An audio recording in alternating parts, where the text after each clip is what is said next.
I hope you guys are strapped in for a bad time today. We're starting out in a poison pool and we've got nowhere to go but down. To start out with, let's explore a teeny tiny bit of Harvest Valley. And try to desperately get this green muck off of our shoes.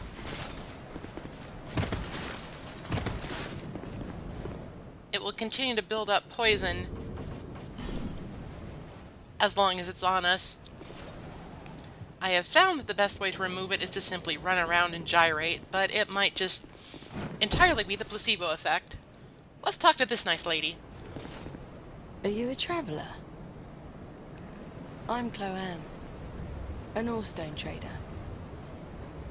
I travel about collecting rare stones, which I sell to make my living. I never planned to visit this god's forsaken place. But I don't know. I just sort of ended up here. I must have just wandered in. But now that I'm here, I've been scouting around for rare bits. Oh, don't look at me like that. Many of these stones are quite useful. For instance, certain stones are used in smithing. Ah, now your ears prick up. I've extras if you can pay. This is my trade, after all. I came here in search of rare stones, but the place is nothing like I was told. All this poison, and you can't get very far inside. Don't just go haplessly wandering about. These stones may look all the same, but to the trained eye, each is unique. Some of them are used to smith weapons and armor, and some unique stones provide special benefits. Some of them are extremely rare and should be used with great thrift. None of the differences are easily spotted, but I've learned quite a lot, really. Drang Lake. How is it that I ended up here? It's funny. I can't seem to remember. I've searched every nook and cranny here. I suppose it's time to move on. Perhaps we'll meet again, if we live that long. Well, I think it's safe to say that at this point, please insert ore stone directly into my bag. I'm gonna buy up her entire stock of shards. Both of these have pretty steep faith requirements, so I think I'll leave them alone for now. I suppose it's about time I moved shop.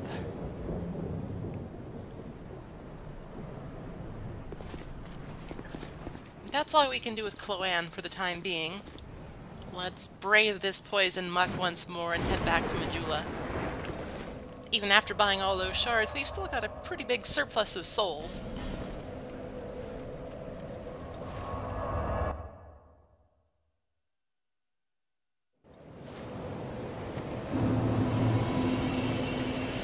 Somehow she beat us back.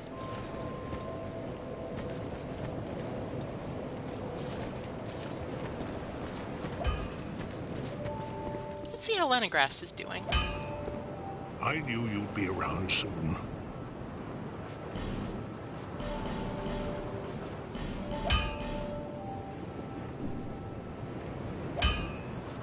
How goes your journey? Take these. They should help a bit.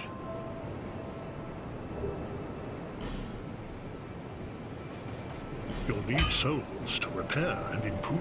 I know. Oh, don't wait. My witless daughter finally came home. Just as oblivious as she's always been. Well, at least now I can keep an eye on her.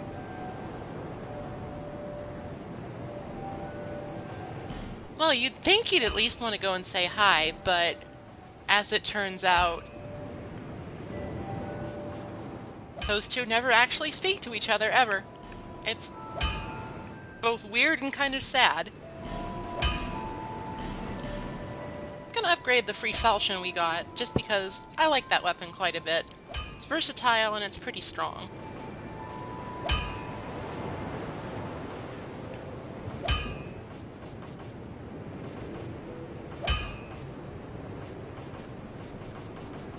Can't really think of much else to do here. But I do have a bad habit of just finding anything I use even remotely and upgrading that if I have the shards. Let's talk to Chloanne again. Oh, fancy meeting you here. Speak up if you need anything at all, alright? These stones, some of them are... none of the... You know how they call this place Drang Lake, right? Well, in the old lore, in stories and the like, they said it had another name. What was it? Well, I don't know. It's just something I heard. Since long, long ago, many kingdoms have risen and fallen on this very spot. Each like a great flame that turns to soot. Maybe that's why people don't remember much about the past. You see that blacksmith over there? Is he one of those hollows? He seems to keep eyeing me up. He sort of looks like my father. He's a blacksmith too, you see. The poor man's such a worrywart. But he wouldn't follow me out here, would he? I was born in a land to the west, Vulcan, famous for its merchants. They were great, bustling cities. But for me, they were suffocating. And so I set out, in search of stones in faraway lands. There are dangers, for certain, but I much prefer to live this way. But for the life of me, I can't remember how I ended up here. It's as if I were drawn to the place, or lured in. Oh, I don't know.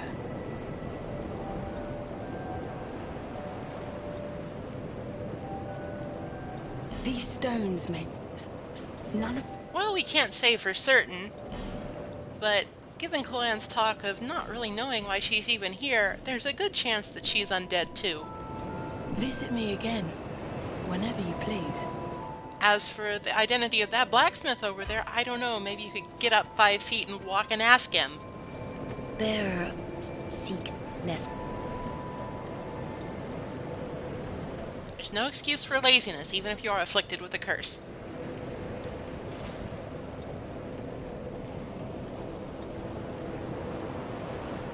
As per usual, I just want to keep stats more or less even. Adaptability in particular is something I want to increase as much as I can as soon as possible. As the game goes on, it becomes a much more important stat. Not only because we're running into a lot of poison in the next area, but because of other reasons as well.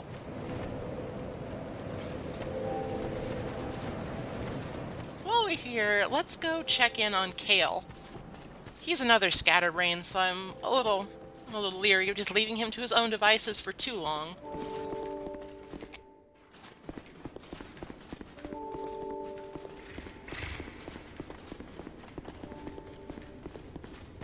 We can see that, in fact, another flame has lit up since we talked to Kale last. Ah, yes.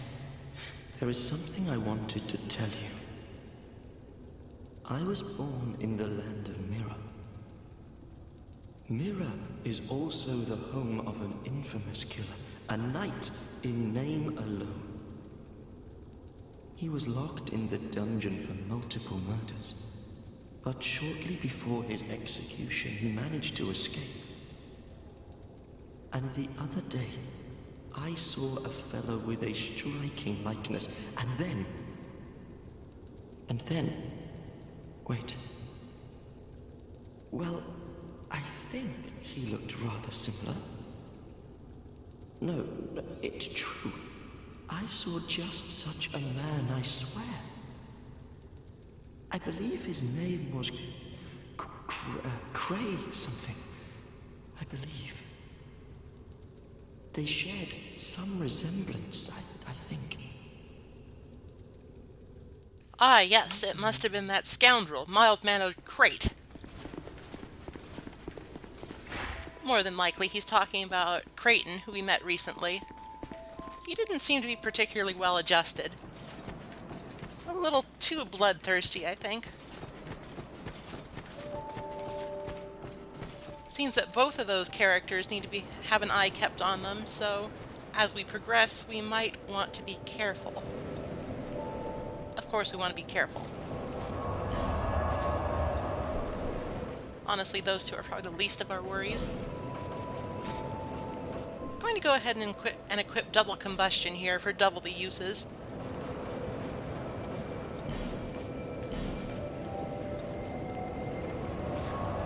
Now, to begin the main part of this episode, we are returning to Huntsman's Copse to explore an optional area.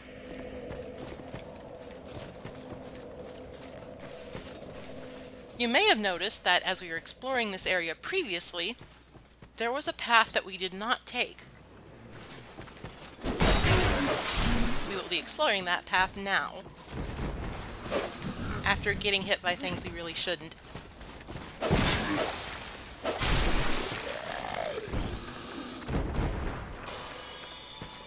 I guess that's what life gems are for. If you time it correctly, you can simply bypass that big artificial undead and head up here. However, even more gruesome foes await.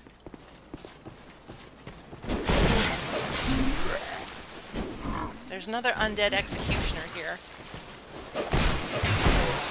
Either executioner or torturer, I'm not sure which is the official name. At any rate, they are still incredibly powerful foes at this point in the game, and they cannot be underestimated. They also drop cracked red-eye orbs, if you're into that whole invasion thing.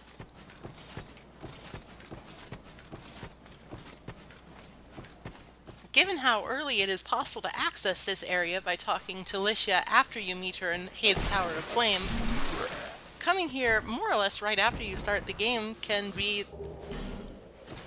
very discouraging and will probably convince you to go somewhere else. Unless you specifically know what you're doing and you have a goal. Now then, this is a bit of a gauntlet. There are a total of 4 torturers here. They're all sitting up on those poles, waiting to jump down and strike. To get through this area safely, it is vital that you pull them one at a time. If you do not, you will be overwhelmed and killed. Like, basically without question. With a lot of running away, kiting, and maybe some ranged attacks, it's possible to survive that battle, but it's much more trouble than it's worth. Just go slow and take it easy. This also introduces another variety of this kind of enemy. These torturers are using a whip. They are, far and away, I think, the least dangerous of the two kinds. They can still do a lot of damage, if you're inclined to let them.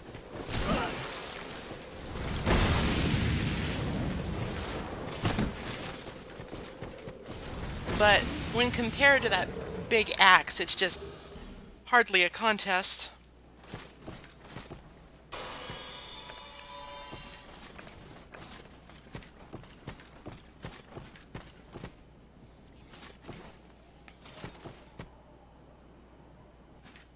Now, up here is sort of a trap.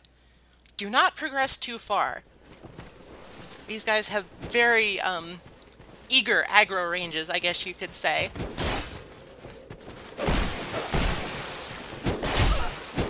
If you do go too far, there's a good chance that you'll aggro 2 of these guys.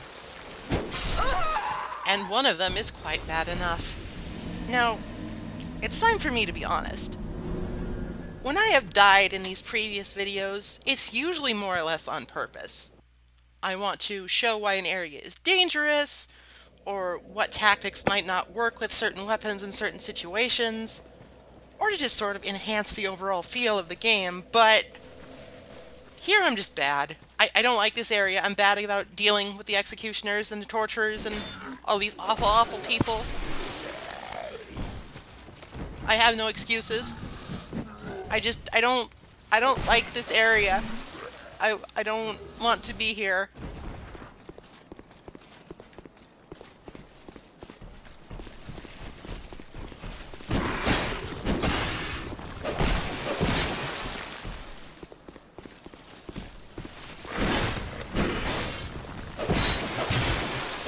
Now, as you can see, the advantage to the falchion is that it can string together a lot of blows very quickly. And since we've upgraded a bit, and we have pretty high dexterity, we do quite a bit of damage with it if we get time with it uninterrupted. Unfortunately, the torturers have hyper armor when they attack, so you can only attack them for so long before you are faced with some pretty furious retaliation.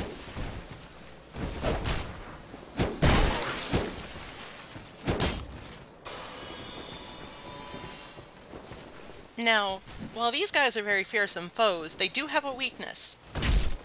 They're very vulnerable to backstabs. Their attacks tend to leave them vulnerable for quite some time, and they take a while to recover from their more wild swings. So if you can take advantage of that window, you can kill them fairly easily, at least one-on-one.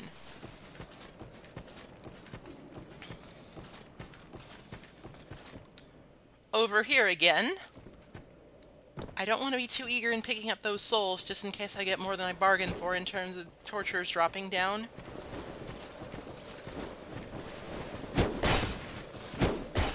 Blocking is... I would not really recommend it against these guys, but it's better than nothing. Their attacks can cause bleeding and they take off a lot of stamina, so be careful if your primary strategy is to block and then counterattack.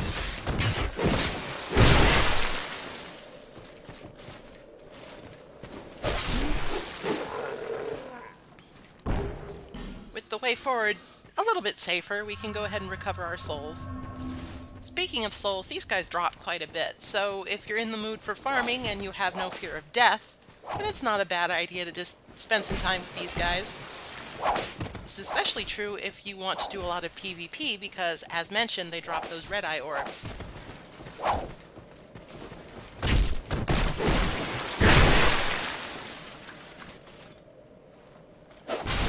Quite frequently, actually.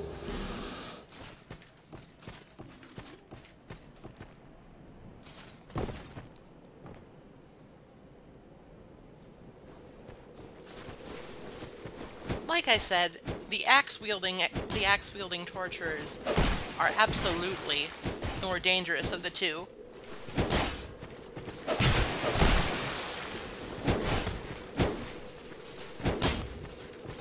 However, to sort of make up for this, they are also more vulnerable to backstabs than their whip-wielding co-workers, I guess you might call them.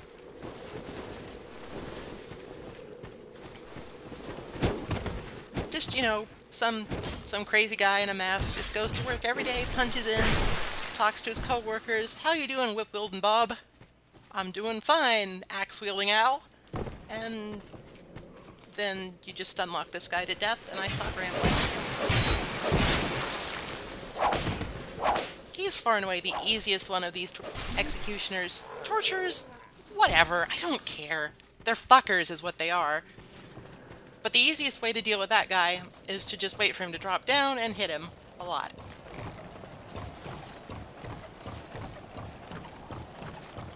Now up here is an even greater foe. This great sword, great shield wielding dark spirit is incredibly difficult. His attacks do a lot of damage. They come out fairly quickly. They have a lot of reach, and they have a lot of lateral range as well. To make matters worse, blocking them will only get you so far because they do immense stamina damage. Now, you might think that wielding heavy weapons and running around in heavy armor like this might make this guy vulnerable to backstabs, but that's sort of not the case. Because of how frequently he swings his sword around and how much reach it has, actually getting around him to get into backstab position can be dangerous. As well as the fact that, quite honestly, due to the way he flails around so much, actually getting to that sweet spot where you can backstab him is also difficult. This is definitely a hard fight.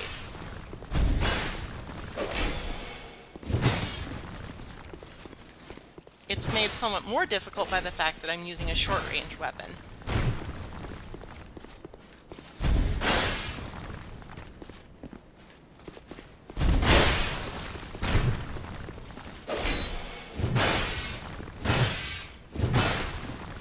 I'm gonna be honest, and I'm pretty sure that swinging tatter got me killed there because I could not actually see him, so I thought it was safe to use a flask.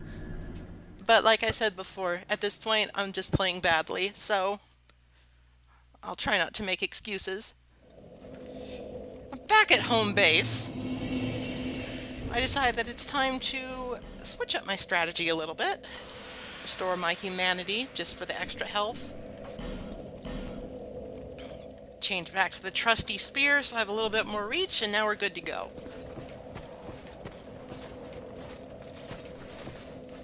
Experimenting with new weapons is great, and I highly recommend it because you might find something you really like.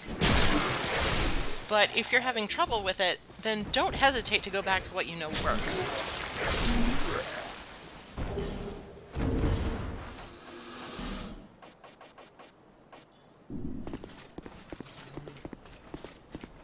Just gonna sneak by the big fat guy.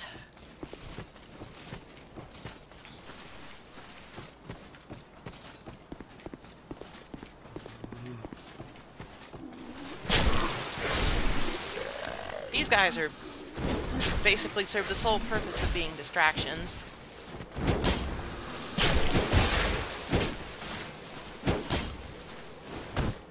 Sometimes backstabs just, they don't work. It's not a big deal. I'm sure it's intended behavior. That, however, is not intended behavior, and at this point I make the executive decision to put the controller down, stop recording, maybe go get a drink, and come back to it. Several deaths later, we return to our great sword-wielding friend and hope for a rematch. With the spear, we should have a better time.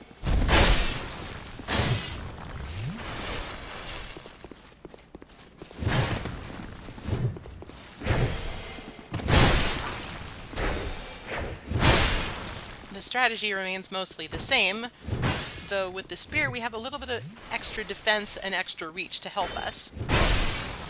That said, he still will not go down without a fight.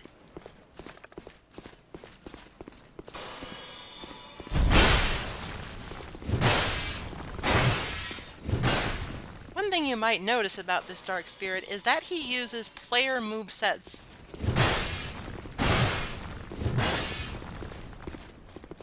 Unlike other humanoid enemies which have their own unique set of abilities and attacks, Dark Spirits are usually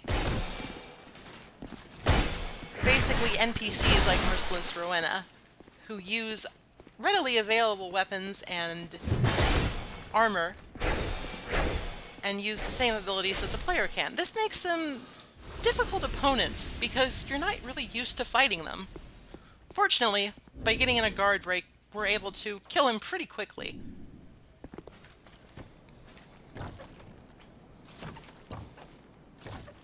This can be a perilous jump, but the rewards are well worth it. We get a fire seed and a sublime bone dust.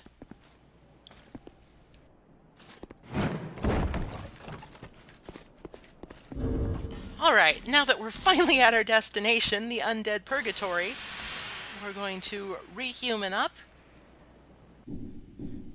make sure we're topped off, equip the correct weapon, and head on inside. I decided to keep the Ring of Life Protection equipped for now because I'm really sick of this area. I briefly considered summoning this guy, but I decided against it. There's a reason for this.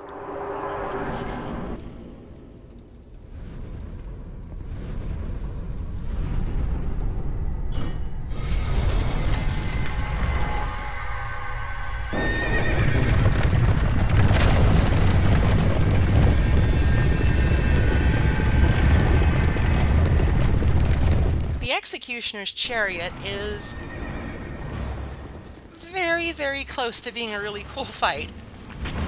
However, it's a puzzle boss. And puzzle bosses, well, they can be hit or miss. The first part of the puzzle is the fact that you need to kill off these necromancers as quickly as you can. If you leave them alive, the skeletons around the arena will just respawn indefinitely. Now, as is fairly obvious, the chariot will make regular rotations around the room. He will damage both friend and foe. In this case, our only friend is us.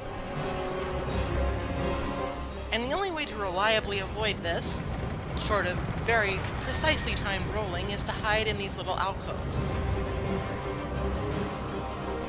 I'm using combustion here to deal with the necromancers because they take quite a bit of damage from fire, and because even short-range weapons will suffer in such close quarters. Trying to kill that necromancer with the mace, for instance, would probably just lead to it bouncing around all over the place off the walls.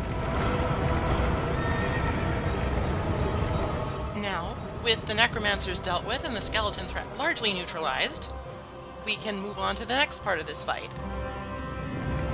After getting clocked in a menu because we're really paying attention! At any rate, to progress with this fight and actually do damage to the boss, we need to pull that lever. So let's wait until right as he passes, and then go ahead and activate the device. That lowers the portcullis,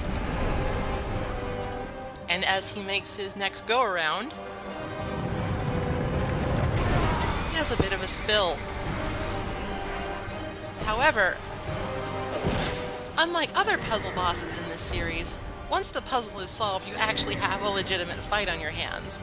And given that you might have had to expend quite a few resources just to get to this point, the Executioner's Chariot horse can be a really difficult fight.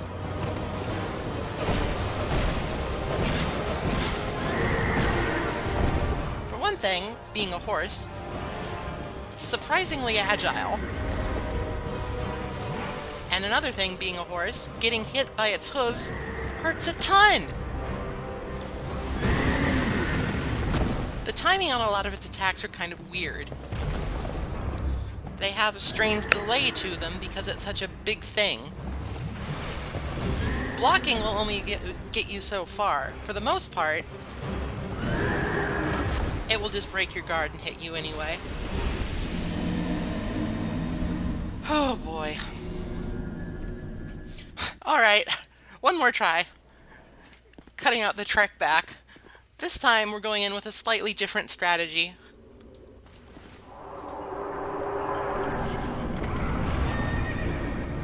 The general idea remains the same. We need to sort of leapfrog from alcove to alcove. However, we can use this alluring skull to actually lure the skeletons away from us while we're hiding.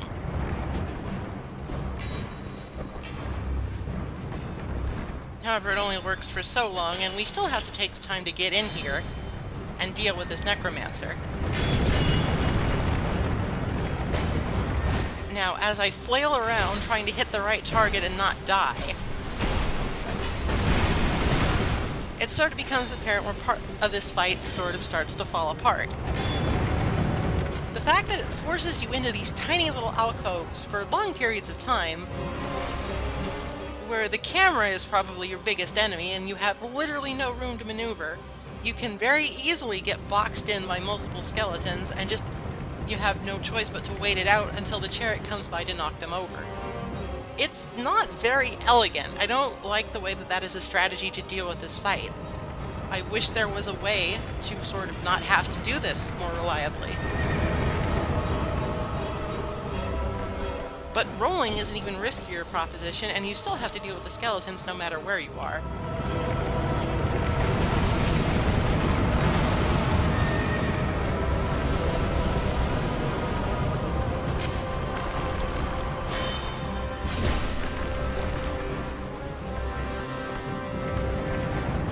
I think that this is a very cool fight in concept,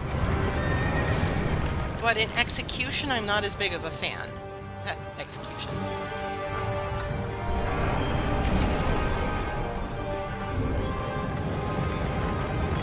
Taking the time to make sure that we are safely ensconced in the alcove, I went ahead and equipped the spear again, just because at this point it's our most damaging weapon by a pretty good margin. It's time for round 2 with the horse. I actually managed to get the timing down better this time, so he doesn't manhandle me quite as badly.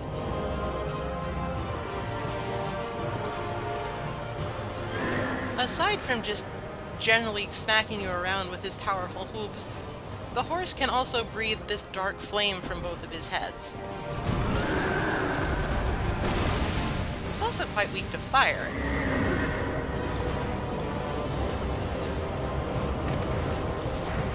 Not alluring skulls, though. I'm not really sure why I threw that at him, except as like a sign of defiance.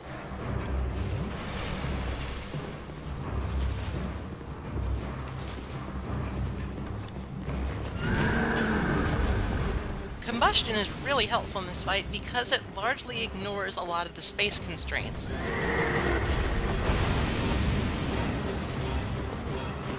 Unfortunately, we cannot ignore skeleton restraint.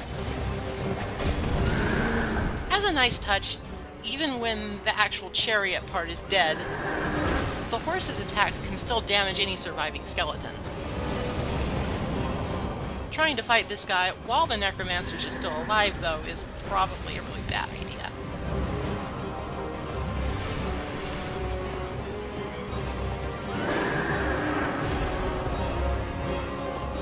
I think that the big thing for me with this fight that I'm not a big fan of is just that because it is both a puzzle fight and an actual fight rolled into one, both aspects seem kind of underdone. So it's like, instead of getting a really cool puzzle fight like, say, the Dragon God from Demon Souls, you get a sort of lackluster one followed up by a fairly samey fight against a horse, which I guess is cool. You don't see many horses in this game, despite the fact that you see signs telling you to be wary of horses all the time. Maybe that's a New Game Plus thing. Now, that Soul of the Brave Warrior is just about the only thing worth picking up here, but against my better judgment, I decided to go and hoover up all the other pickups.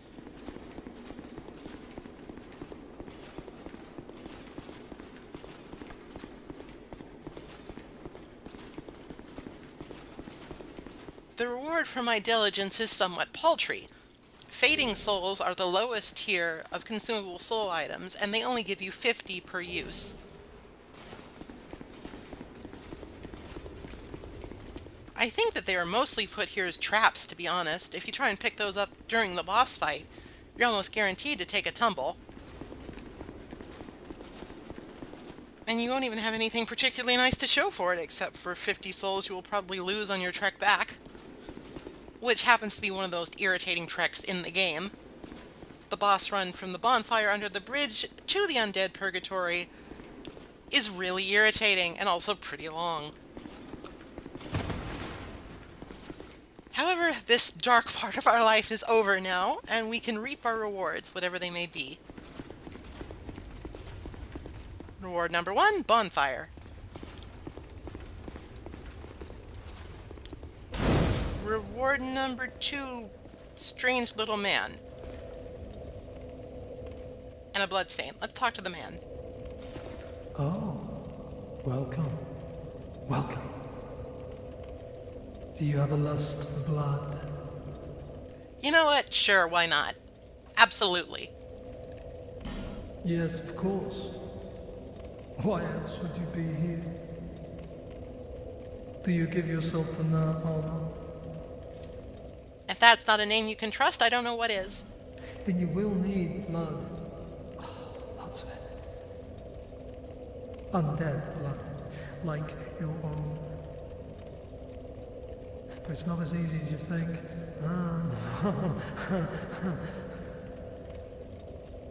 What did he say? Join the Brotherhood of Blood? I can see this choice having no ramifications. That can hardly be the whole story. I want to hear what you really think. You want more than just a little blood. You want to be drenched in blood, mired in its foul stench. Am I right? Am I? Oh, just say that I'm right. Huh? Oh my god, go away.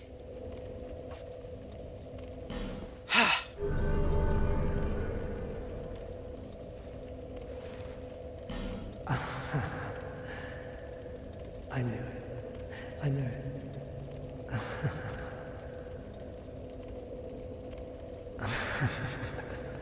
Fantastic. You're the best. Now you are a servant of Na Allah. This crest of blood is yours. There. Another servant of blood is born. You will serve well, I just know you will.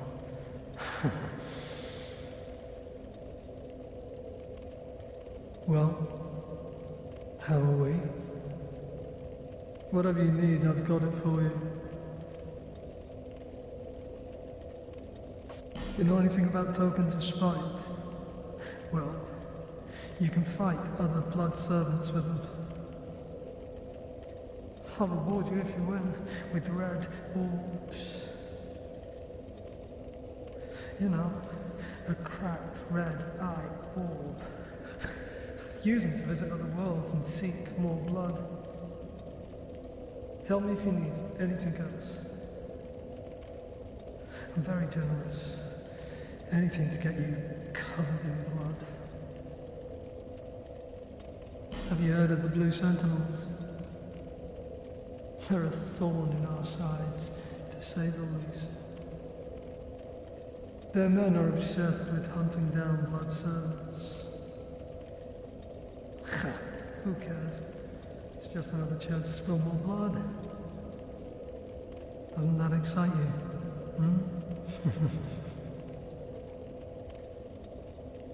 You know anything about token? Tell.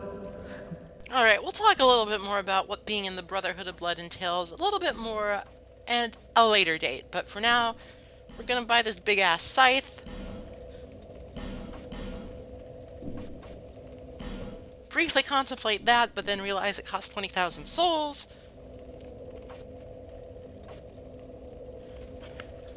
Buy a silver talisman for old time's sake, and this red sign soapstone because it's much more reasonably priced.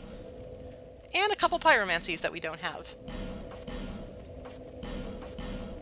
It's worth joining the Brotherhood of Blood just for access to some of those pyromancies and some unique weapons.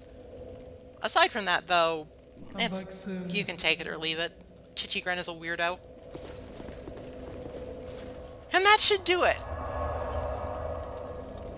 I am personally very relieved to be done with this area of the game.